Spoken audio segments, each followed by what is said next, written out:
Tennessee. Welcome. How you doing? Okay, we'll start with questions. Raise your hand and we'll get a mic to you.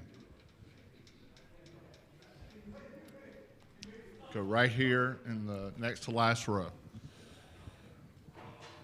Coach Joe Cox, Saturday Down South.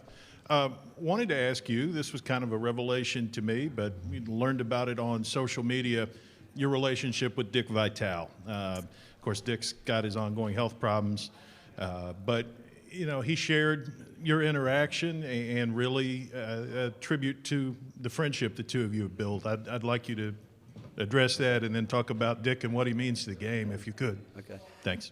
Joe, obviously, I met Dick back in the 80s, and as you know, he has really been the voice of college basketball. But we would have our Midnight Madness at Providence College, and we would have Dick come up and do our Midnight Madness. And one of the big highlights would be that we would have our students have a Dick Vitale sound-alike, and it was one of the biggest hits that we had. And obviously through the years, he's his love for college basketball and his love for people, and certainly what he's done for pediatric cancer. But when he got sick, and a friend of mine, Tommy Abadamarco, and he and I were talking, and I just reached out and texted him, and he texted me back and just said what I needed would be prayers. And I said, well, I promise you I'll pray for you every day. And I just decided the prayers that I was praying for him, I would text to him.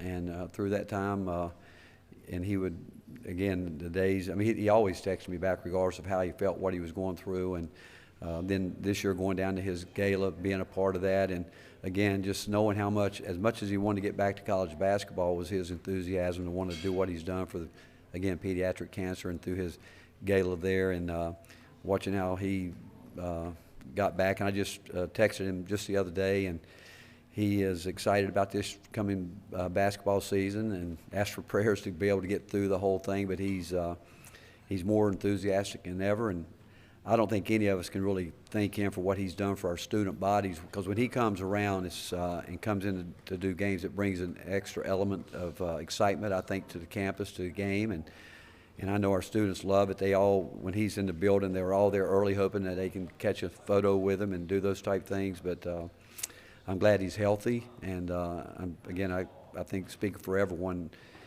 I would thank him for what he's done for our college and our collegiate game. Second row to your left. Kyle Tucker with The Athletic. A couple big picture things in college basketball, some big ideas that are out there. I wanted to get your thoughts on the summer basketball one your friend Cal is big about, and some other folks want to expand the NCAA tournament field. What do you think about both of those ideas?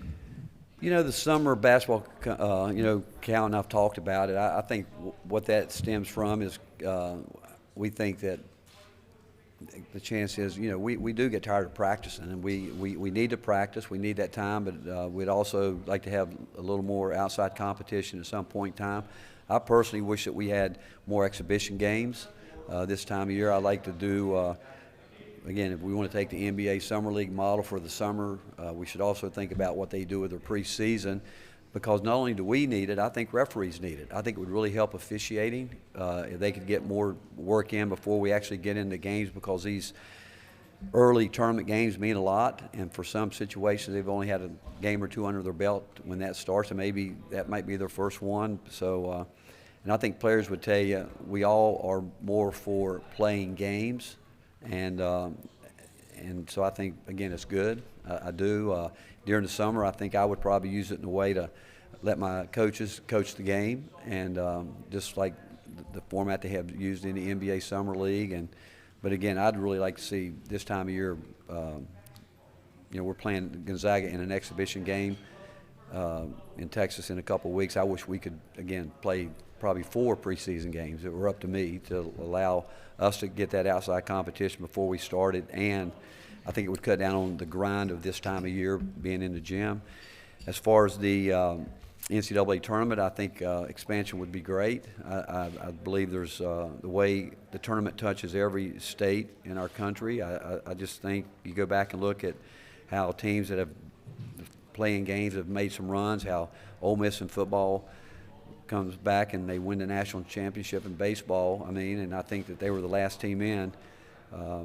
Yeah, I would be for expanding it. How you do that, I'm not sure exactly, but it's a great time of year, and it's hard to get there. You don't ever take it for granted, I can tell you that. But I do think it will be expanded at some point in time. But I do hope that we, again, add some games here or there for not only for us but for refereeing as well, officiating. Far right. Rick Rousseau, WVLT Knoxville. Coach, talk about the two guys you brought with you today. They took a peek at the next level, but they're back. The stability maybe that they bring and the leadership that they can help you with the rest of the team. Well, when you think about Santi Vestavi and Josiah James, right now it seems like they've been with us forever, which I'd like to keep them forever because of what they do, the way they go about their business. You know, they have a professional mentality in terms of not only what they do with basketball, but the things they do off the court and their leadership with our team. And we talked a year ago about needing more leadership, and we really felt at the end of the year, or really in the middle of the year, that those guys started doing that. Why is Cal being so loud? He's starting to distract me again, you know. But the fact is, those guys have meant a lot to our program. Josiah came in at a time when we were really at a tough time, or we were in a transition period there, but he's seen us grow probably as much as anybody. And Santi came in that year, and you know, we thought we were going to redshirt him, but because of Lamonte's injury, we had to push him right in there, and he's never looked back. Grant Ramey, 247 Sports. What's the biggest question that you still need to have answered about this team 3 weeks out? You know, going into the year, Grant, I would have told you that, you know, our post players, and I do think they've all improved, and but it's still, the question will be is how consistent we can become.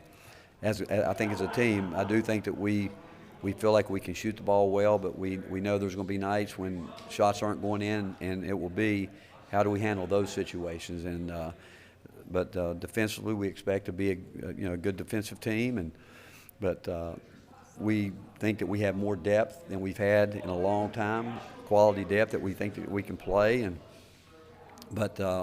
versatility. But the question I think anybody would have with us right now is what kind of production that we can get from our post players consistently, and so that's what we'll wait and see. We're going to go right here. Second row. Ben Roberts, Lexington Herald Leader. Rick, you guys got Oscar 3 times last season. Just what makes him so difficult to stop, and what did you learn about doing that over those 3 meetings? Well, he does a great job of fighting for his space on the floor. He knows where he wants the ball, and he's so quick, twitch from his shoulders, getting the ball up over his head. He's got terrific touch around the basket, and if you give him position in there, he just knows how to work his body. So if you're not ready early to defend him, he's gonna put it on you. And he's shooting the ball. You know, he started making that little 15, 17-foot jumper last year. But the biggest thing I would say is he's just so effective, and you almost need 2 guys to block him out, because he's got that great second and third jump, quick twitch muscles to get up and get it. But and I love the fact that when he catches it, he gets it out of his hands real quick, and it makes it really hard to defend. Very back. Hey, Rick, Bob Hope from the Ironside Democrat Gazette. Nice those guys quiet down a little bit. Yeah. That's asking the impossible. Yeah. So, you know. I had a 2-parter, if that's okay. I was wondering, as a veteran coach like yourself, that's been in the league for quite a while, what was it like maybe at the spring meetings to see, 6 new faces, or at least, Mike White was one of the guys that was at a different school. What did you think about that, the turnover? And then you've coached against Eric Musselman now a few times. Well, what do you think about the job he's doing at Arkansas? He signed 3 McDonald's All-Americans, which this year, which Arkansas had never done before. They're making noise again. Yeah, well, when I came in the league, we had, I think, 4 or 5, it seems like, new coaches that came in when I came into the league. And this league has grown so quickly and fast in terms of, I think we've always had terrific coaches in this league. And but with the new guys, like you said, this year, I've been around a long time, and I've seen a lot of change in all the different leagues throughout the years. But you fully know this. In all my time, I could tell you, I don't think I've ever coached against a team where I didn't think the coach was a really good basketball coach, and you knew exactly what they were trying to get done.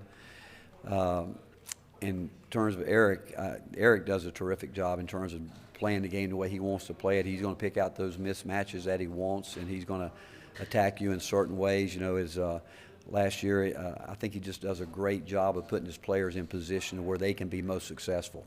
And he obviously he knows who he wants to go after too on the defensive end, and then offensively.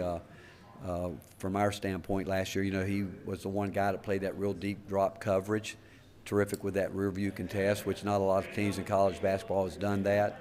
But and now he's got, I think he's done a little bit different now where he's gone with younger guys, which I'm sure, again, we all, I think, like to coach younger guys, especially if they want to be coached, because we feel we can help them a lot. But when I look at our league this year with all the coaches in general, they've all had success or they wouldn't be here. And the fact is, I think every year, this time of year, we get together, coaches, we all probably think at days we're going to be pretty good, then other days we wonder, you know, how good can we be, because there's so much practice time, and it's tough for players to maintain every day, especially when you start scrimmaging, when you don't have enough guys to sub, when you really are trying to assimilate a 32, 40-minute game. But I know this, that any coach that's in this league, he's been successful somewhere, and so we got to get ready to play against some different styles of basketball, because when you like Cal and I played against each other a long time, we probably know each other as well as we know what we're doing. And so when young coaches come in the league, we'll do a lot of scouting early. We've already started that, to be quite frank, with where they were, what they play, and we'll wait and see how much of that carries over in terms of what they're trying to get done where they are right now with their jobs in this league. Far left, Coach. Mike Wilson, Knoxville News Sentinel. Rick, you mentioned defense when you were talking about consistency. Where is this team in terms of progressing to where you want them to be defensively? Well, I always tell our team, you know, when we're in practicing, and again, when there aren't subs and we're really going up and down the floor, I tell them, I said, I'm not going to worry about the defense until we're able to really put the whole team together. I mean, we're doing our drills, we're doing our fundamental work, because I said the one thing for certain is once we start playing games, and when we're expecting you to play on both ends, if you're not playing defense, you're not going to stay in the game very long. And but you know, we're doing the things that we've always done, and like every year we tweak some things here or there with not only our defense but with our offense. And I do think that we have a chance to be another really good defensive team. And how good yet, Mike, I don't know, other than the fact I know we got some guys that are very competitive, and the way we're trying to play on offense, spread the floor as much as we can.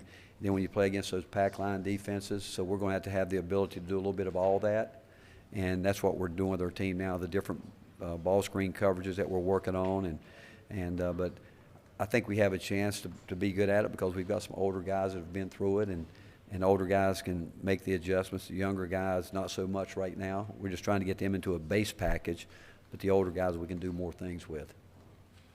Back here, last row. Coach, obviously the SEC had a lot of teams have great seasons last year, but didn't have a lot of teams advance far in the NCAA tournament. Is it fair to judge by that? And were you surprised that there's only one left standing after the first weekend? You know, I can only tell you from my experience in the tournament, you know, I think I'm like any coach. I'd love to say, hey, we've had great success that time of year, and I can tell you I've had 3 teams in my career that I thought we had a chance to win national championship. And with that said, all those other years, I thought it was as equal with us as anyone else. And, you know, there's some years that some teams you just know that they're good enough, and if something crazy doesn't happen, they're going to be there. And so I don't know if the NCAA tournament surprises me about anything right now, because you go back now in the history of the tournament, we've had a 16 seed B and a 5th all the way down. So I'm not surprised by any of that. And because on a one-shot deal, that's what makes college basketball different and the NCAA tournament different than anything out there, in the fact it's not a 2 out of 3, 3 out of 4, 4 out of 7, 3 out of 5, 4 out of 7. It's a one-shot deal. And in 40 minutes, when you're dealing with young people, believe me, anything can happen. And we've seen teams catch lightning in a bottle. We've seen where stress has come in and been a factor with you know, teams that are on the verge of an upset, those type things. So I would tell you, I'm not surprised by any of it. I think when I would tell you when you're most surprised is when you see a team that you just think they've got to have absolutely everything to go against them, not to get where they need to go. And over the last couple of years, there haven't been many teams like that. Right here up front. Go to the back, and then right here. Right behind you. Hey, Coach. Palmer Toms on 3 Sports. Obviously, you've coached against Mike White and his Florida teams over the last couple of years. What stands out to you about him and his coaching style? Consistency, hard work. His teams are going to battle you hard. They're not going to beat themselves.